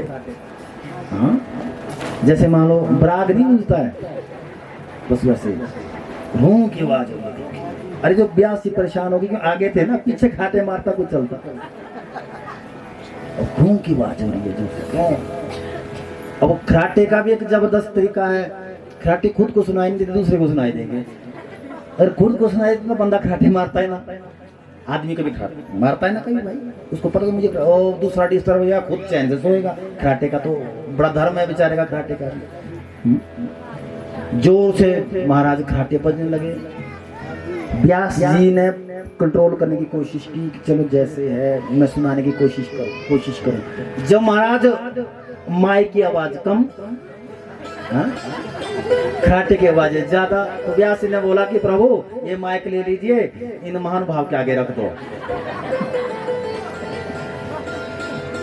अब माइक उठाया और उनके आगे रख दिया। और माइक में खराटा होगा तो क्या होगा, जब धुन की आवाज हुई तो जिसको खराटे को जाग गया, माइक हटा दिया, उसको पता नहीं लगा। जिसको नींद आती ना कथा में, गलती से नींद में जागने के बाद वो दिखेगा ना अपने बगल में जो बैठा है, कोशिश ऐसी करेगा कि इसको पता नहीं चले कि मैं सोया था। इसे कहेगा ना ये सुन रहा है। अंश विस्तारो भवता सोम सूर्ययो राज्यम चोभया वंशानां चरितम परम अद्भुतम। कहा जो अद्भुत चरित्र है। 3 दिन से मैं बैठा हूँ, कौन बोल रहे हैं? परीक्षित बोल रहे हैं। 7 दिन मरने के बाद मरने के शाप लगा ना परीक्षित को। मैं इसी कथा सुनने के लिए बैठा हूँ। ये सुनाइए, उस वंश का विस्तार से वर्णन करें कि मेरे भगवान ने किस प्रकार से पूरी धरती के पापों को पाप से मुक्त कर दिया, पापियों से मुक्त कर दिया। कह रहे हैं, ध्यान से सुनना। मथुरा मंडल में, भारत भूमि के अंतर्गत मथुरा मंडल में एक दैत्य पैदा हुआ जिसका नाम था कंस।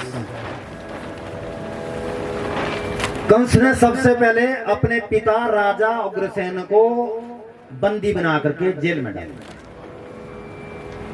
क्या कर दिया जी? किसको? अपने पिता। अब ध्यान से सुनना, यहां माताओं का गुणगान खूब है हमारे धर्मशास्त्रों में, तो मेरे हिसाब से पिता भी कम नहीं होते माता से। हाँ, माता ने बेशक गर्म गर्म रोटी खिलाई है, माता ने बेशक दूध पिलाया है, पर अपना खून पसीना तो पिताजी ने भी बहाया है। हाँ जी, इसलिए माता और पिता में समानता है मेरी दृष्टि के अनुसार। ऐसा हो सकता है माँ में करुणा ज्यादा होती है, क्योंकि उसकी करुणा आंसुओं के द्वारा दुनिया देख लेती है, पिता के आंसू आते नहीं है, इसलिए लोग उनको पत्थर दिल बोलते हैं। पर आंसू भी दो प्रकार से होते हैं, एक आंसू यहाँ से टपकते हैं और एक आंसू यहाँ से अंदर को जाते हैं, जो दिखते नहीं है।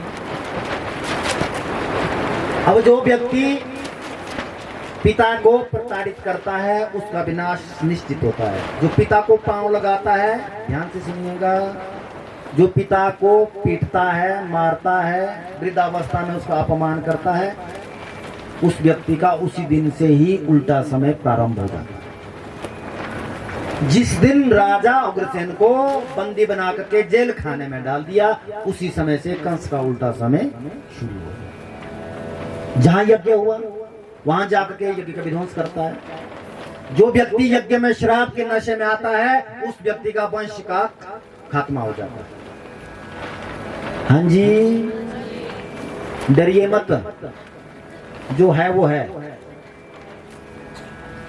जो बोलना है वो हमने बोलना ही है। क्यों बोलना है? ताकि तुम पाप से बचे रहो, क्योंकि कंस ने यही किया। जाएगा मदिरा पान करके यज्ञ को विध्वंस करेगा, पाप उसके बढ़ रहे हैं, धर्म उसका घट रहा है। अब जहां भी साधु दिखे, महाराज साधु के फिर अत्याचार प्रारंभ कर दिया। ध्यान से सुनिएगा, ये 5, 7, 10 साल ऐसे निकली है हमारी भारतवर्ष की, इसमें साधुओं के ऊपर बहुत सारे अत्याचार हुए।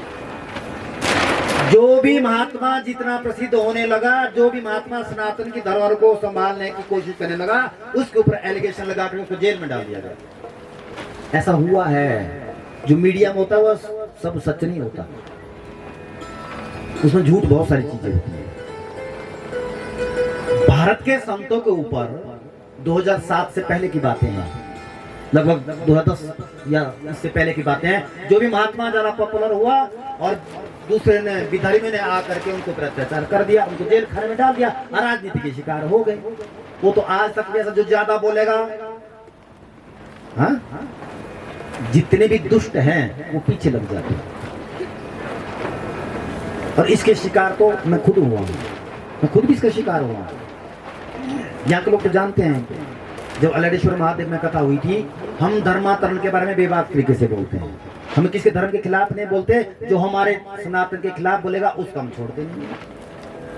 हमें दक्षिणा के लिए पैदा नहीं किया भगवान ने कि जाओ दक्षिणा लो यजमानों से, हमें धर्म की रक्षा के लिए भी पैदा किया है। ये हमारा दायित्व बनता है। ऊपर से नौजवान हूँ, हमारे बुजुर्गों ने तो खूब सेवा की होगी धर्म की, लेकिन हमारा भी दायित्व बनता है हम भी धर्म की सेवा करें। और जब मैंने बेबाक तरीके से बातें बोला तो मुझे भी धमकी दी गई।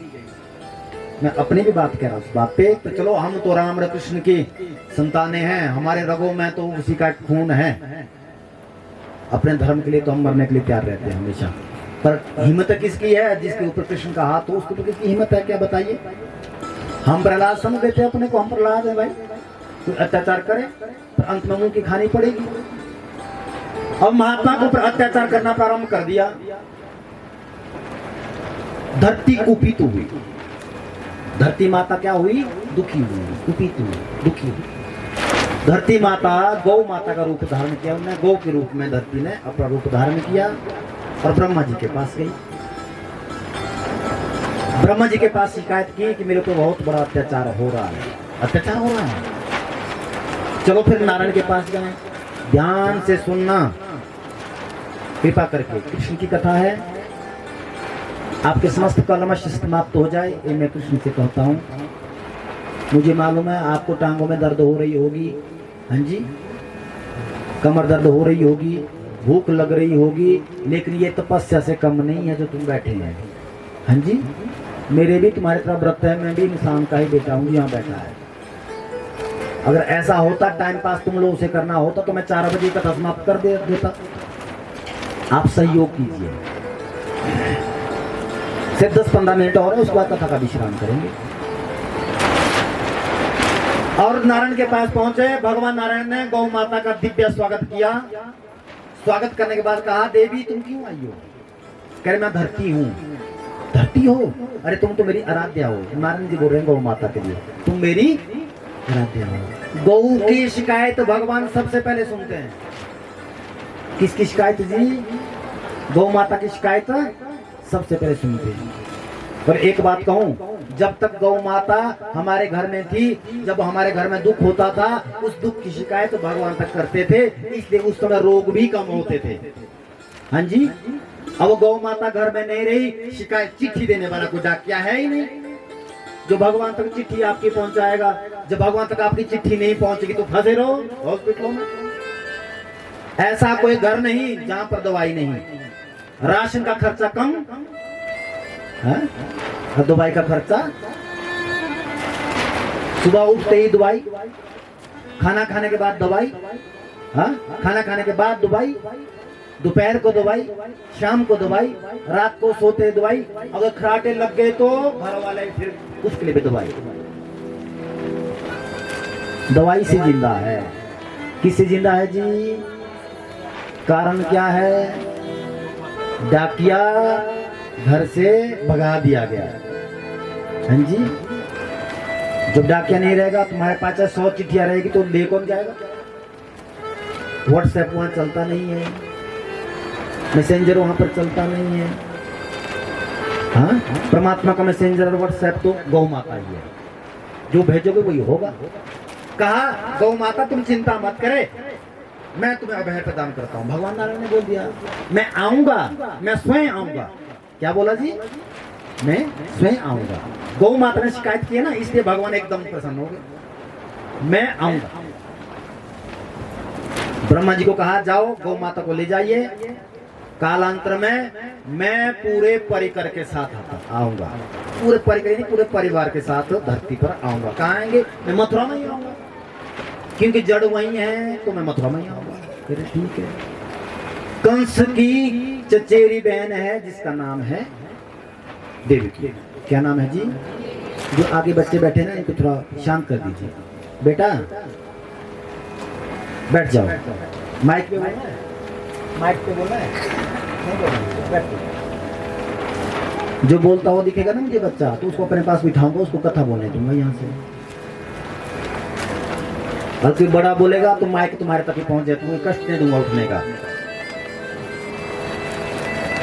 कह मैं परिवार सहित आऊंगा। ठीक है, परिवार के साथ आओ। और महाराज पूरे ब्रह्मांड में जय घोष हो गया कि नारायण जी आ रहे हैं। एक ने पूछ लिया ब्रह्मा जी से, जो ब्रह्मा जी बोल रहे थे कि भगवान आ रहे हैं, भगवान आ रहे हैं। अरे फिर हाँ आएंगे। ठीक है, कब आएंगे? कह रहे बताएंगे। मैं अर्ज कर रहा था आपसे, प्रार्थना कर रहा था कि चचेरी बहन देवकी बड़ी हो गई, विवाह योग्य हो गई। कंस को मालूम हुआ कि ये जिम्मेदारी मेरे ऊपर ही है, क्यों ना मैं अपनी जिम्मेदारी से पूरी न हूं। और दुनिया मुझे पापी बोलती है कि अपनी बहन इतनी बड़ी है, भाई इसकी शादी नहीं करवाई तुमने। दुनिया को दिखाने के लिए मेरी वाहवाही भी हो जाएगी और मैं कन्यादान भी करूंगा। यूं कंस ने बोल दिया। धर्म जागृत हो गया उसके हृदय में। वसुदेव के साथ रिश्ता पक्का हुआ, विवाह की तिथि निकाली गई। अब वसुदेव दूल्हा बन करके आए, देव की दुल्हन बनाई गई, रथ में बिठा दी गई और अपने हाथों से रथ हाँकने लगा। जैसे ही रथ हाँकने लगा, आकाशवाणी हुई। आकाशवाणी ने कहा अरे दुष्ट कंस, जिस देवकी के रथ को तू अपने हाथों से हाँक रहा है, इसी का अष्टम गर्भ तेरा काल होगा। क्या बोला जी? 8वां बेटा तेरा काल होगा। काल होगा। कंस की मनोस्थिति परिवर्तित हो गई।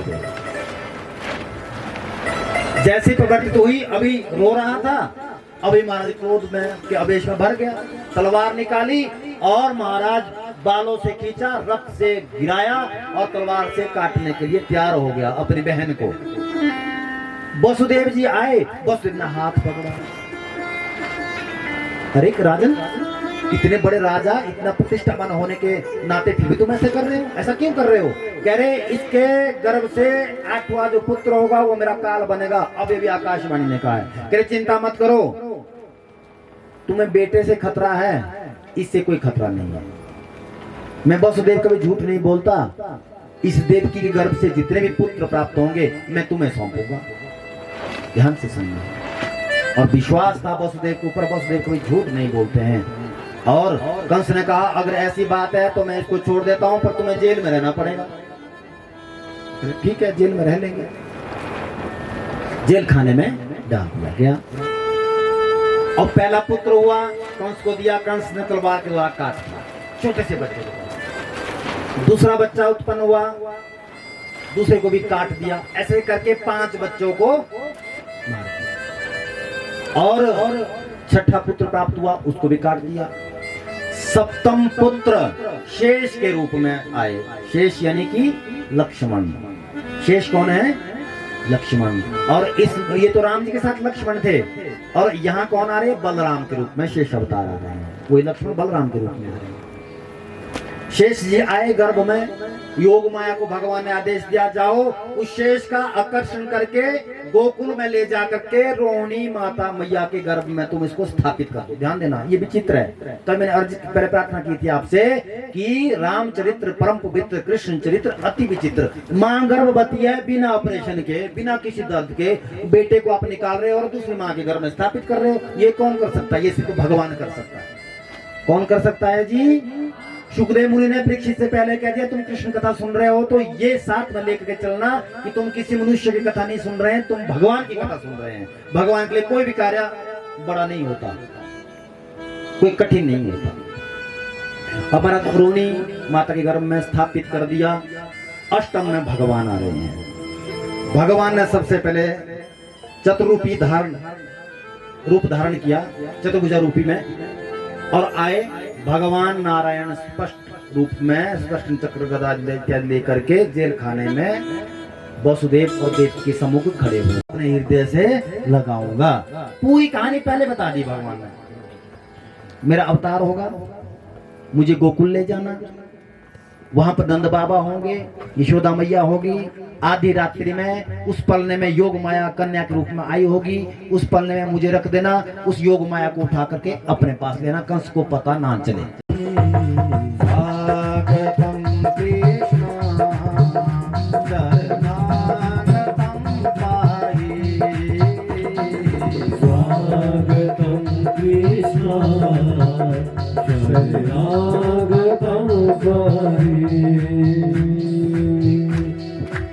आपकी ताली की आवाज नहीं आ रही है। भगवान के आने की खुशी नहीं है क्या तुम लोगों को? खुशी है? पूरी ताकत के साथ आगे जाना और स्वागत करो भगवान का।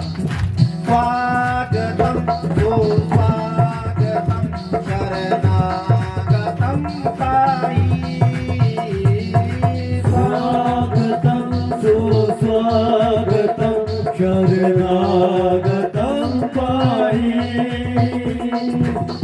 स्वागतम कृष्ण शरणागतम पाहि। स्वागतम कृष्ण शरणागतम पाहि।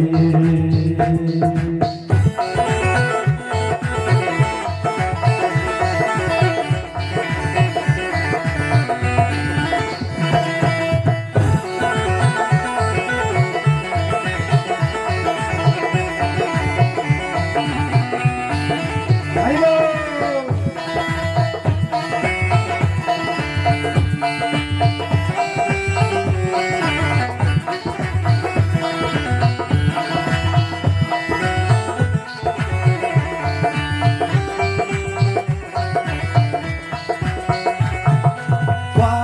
स्वागतम सुस्वागतम शरणागतम पाहि। स्वागतम सुस्वागतम शरणागतम पाहि।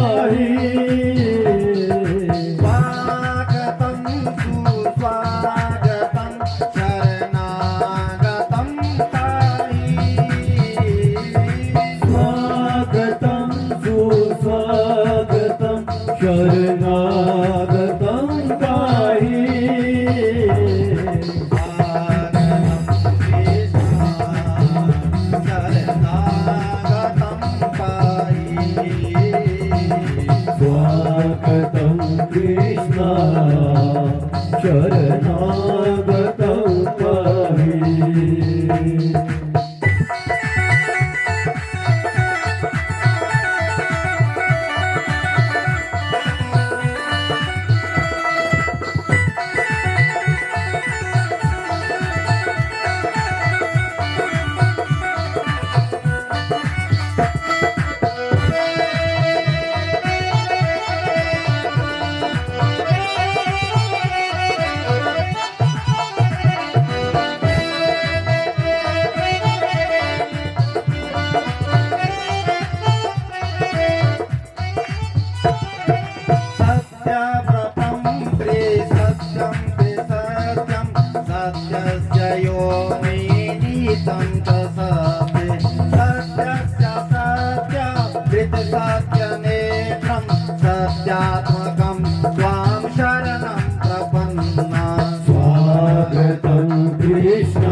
कृष्ण शरणागतं पाहि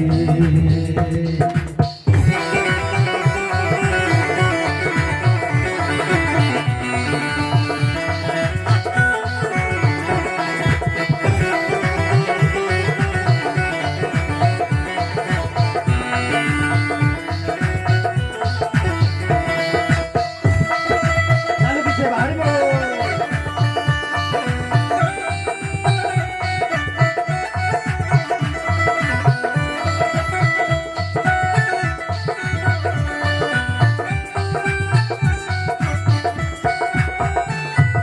सिंहंगिनं सहस्रयन् सचिन्तयन् नामानि रूपाणि च मङ्गलानि ते प्रियासु यास्व चरणारविन्दयो आविष्टचेता न भवाय कल्पते। स्वागतं कृष्ण शरणागतं पाहि स्वागतं कृष्ण शरणागतं पाहि स्वागतं सुस्वागतं शरणागतं पाहि। स्वागतं सुस्वागतं शरणागतं पाहि स्वागतं कृष्ण शरणागतं पाहि। स्वागतं कृष्ण शरणागतं पाहि शरणागतं पाहि शरणागतं पाहि शरणागतं पाहि।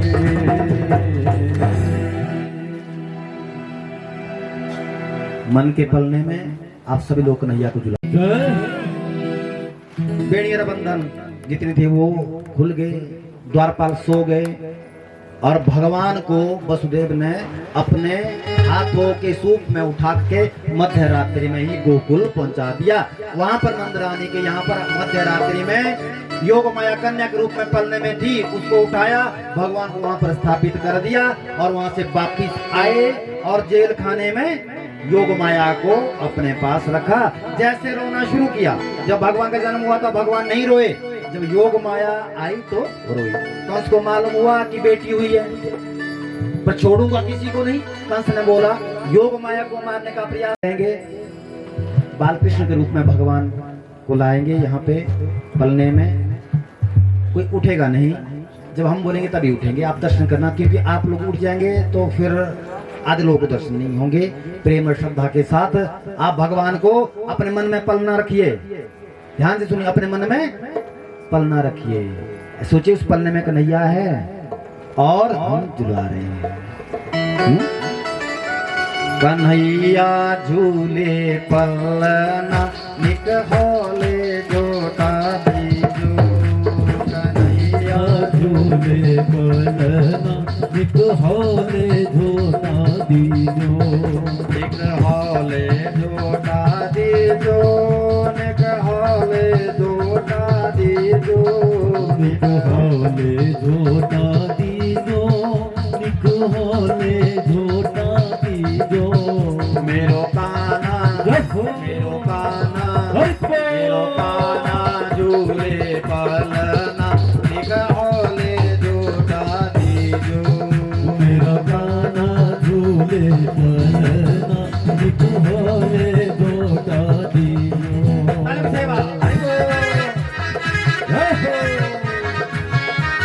बोले वृंदावन माता बिहारी लाल की।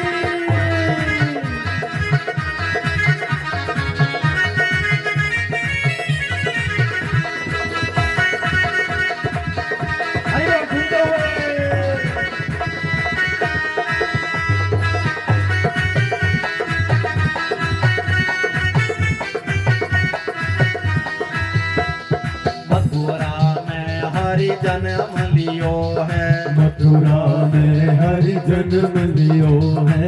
मथुरा में हरि जन्म लियो है। मथुरा में हरि जन्म लियो है। गोकुल में, जय हो, गोकुल में, जय हो, गोकुल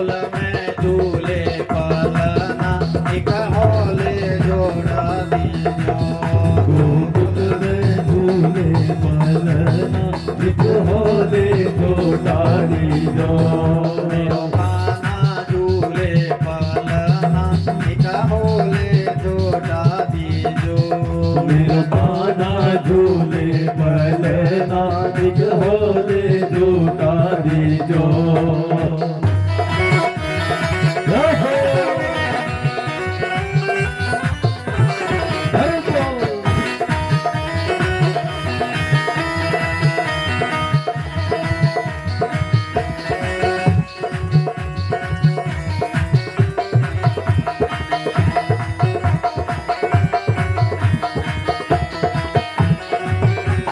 झूमते हुए हरि बोल।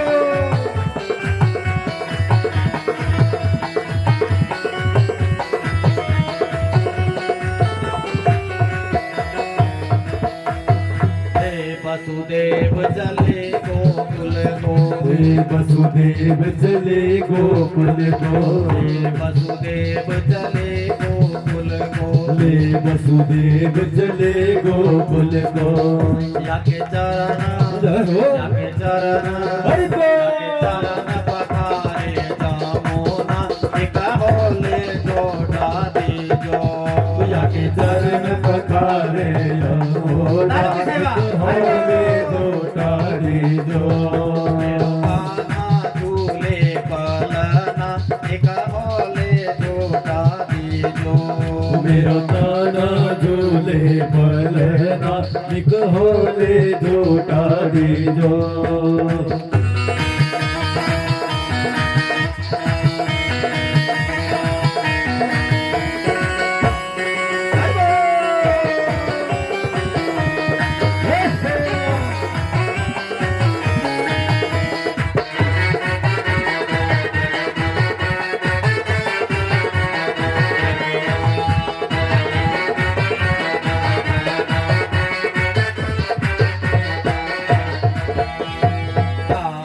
काया को बनो ये पालना काहे काया को बनो ये पालना काहे काया को बनो ये पालना काहे काया को बनो ये पालना काहे के जय हो। काहे के जय हो। काहे के लगे फूलना निका होले जोड़ा दी काहे के लगे फूलना एक होले जोड़ा दीजो मेरो काला झूले पलना एक होले जोड़ा दीजो मेरो कान्हा झूले पलना एक होले जोड़ा दीजो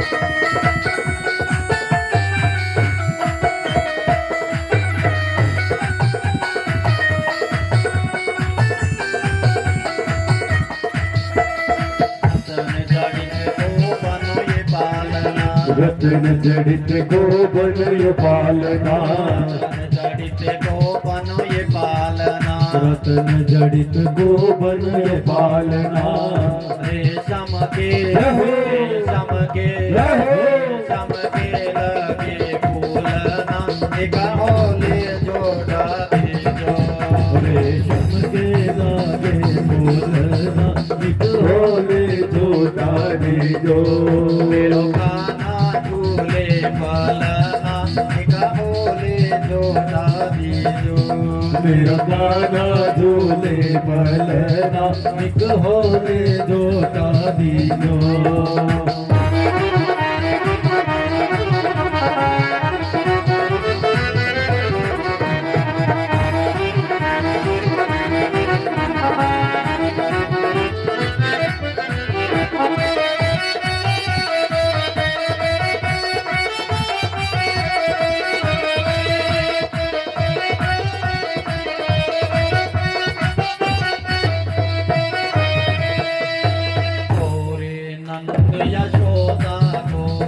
गोरे नंद यशोदा गोरी नंद यशोदा गोरी गोरे नंद यशोदा गोरी गोरे नंद यशोदा गोरी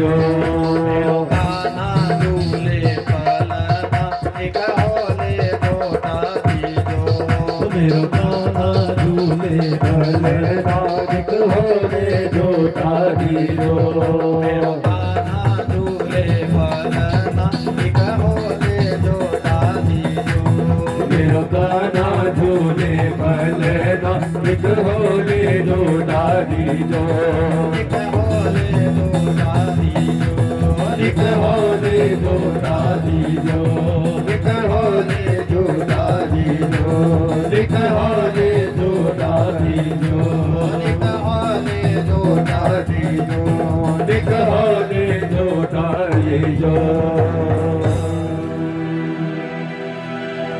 आनंद भयो जय कन्हैया लाल की हर नंद के आनंद भयो जय कन्हैया लाल की नंद के आनंद भयो जय कन्हैया लाल की नंद के आनंद भयो जय कन्हैया लाल की खड़े नहीं रहेंगे खड़े नहीं रहेंगे झूमेंगे भगवान के नाम में नंद के आनंद भयो जय कन्हैया लाल की नंद के आनंद भयो जय कन्हैया लाल की जय कन्हैया लाल की जय हो जाओ जाल की जय कन्हैया लाल की जय हो जाओ जाल की जय कन्हैया लाल की जय हो जाओ जाल की जय कन्हैया लाल की जय हो जाओ जाल की आनंद के आनंद भयो जय कन्हैया लाल की वर नंद के आनंद भयो जय कन्हैया लाल की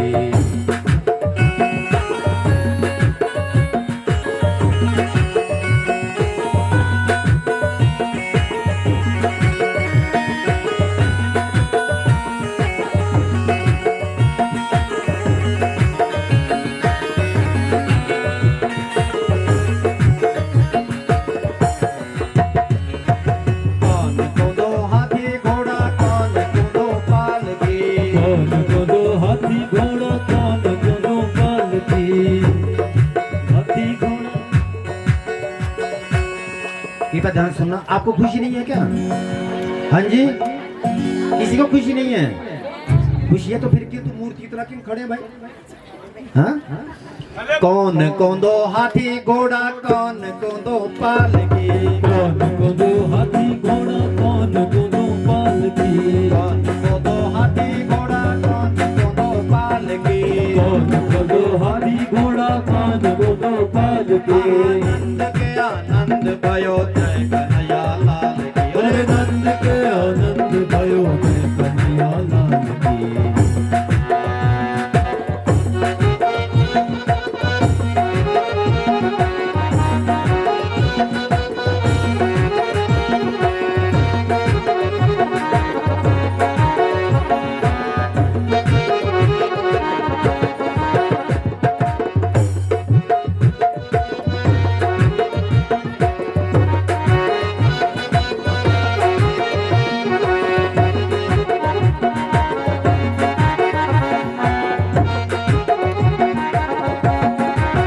सोरन को हाथी घोड़ा बूढ़न को पालकी सूरज को हाथी घोड़ा बूढ़न को पालकी सोरन को हाथी घोड़ा बूढ़न को पालकी सूरज को हाथी घोड़ा बूढ़न को पालकी आनंद के आनंद भयो जय कन्हैया लाल की और नंद के आनंद भयो जय कन्हैया लाल की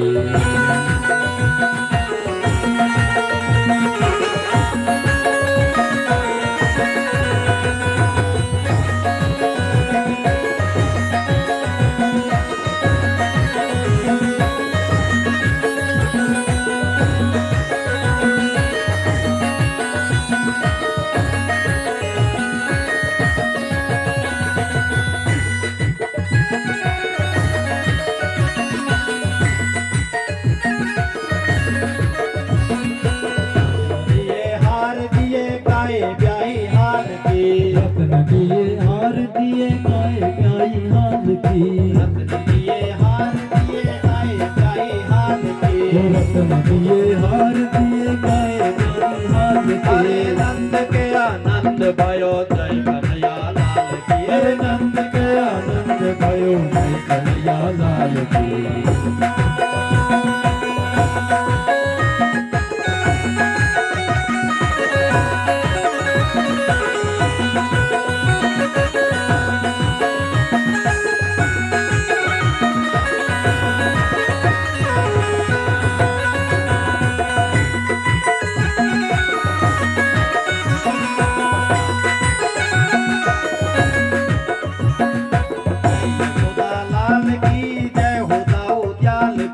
जय यशोदा लाल की, जय हो दाऊ दयाल की, जय बोलो नंदलाल की, जय बोलो गोपाल की, जय बोलो नंदलाल की, जय बोलो गोपाल की, जय बोलो नंदलाल की, जय बोलो गोपाल की, जय बोलो नंदलाल की, जय बोलो गोपाल की। आनंद के आनंद भयो जय कन्हैया लाल की, अरे नंद के आनंद भयो जय कन्हैया लाल की, आनंद के आनंद भयो जय कन्हैया लाल की, अरे नंद के आनंद भयो जय कन्हैया लाल की, नंद के आनंद भयो जय कन्हैया लाल की, नंद के आनंद भयो जय कन्हैया लाल की। नंद नंदन भगवान की जय हो, यशोदानंदन भगवान की जय हो, वासुदेव नंदन भगवान की जय हो, कृष्ण बलदेव भगवान की जय हो, जय जय श्री राधे, जय जय श्री राधे, जय जय श्री राधे श्याम। कृपया करके कोई भी आगे नहीं आए और प्रेम और श्रद्धा के साथ हम आरती करेंगे। कृपया करके पहले बैठ जाएंगे सभी लोग, जहां जहां थे वहां बैठ जाओ।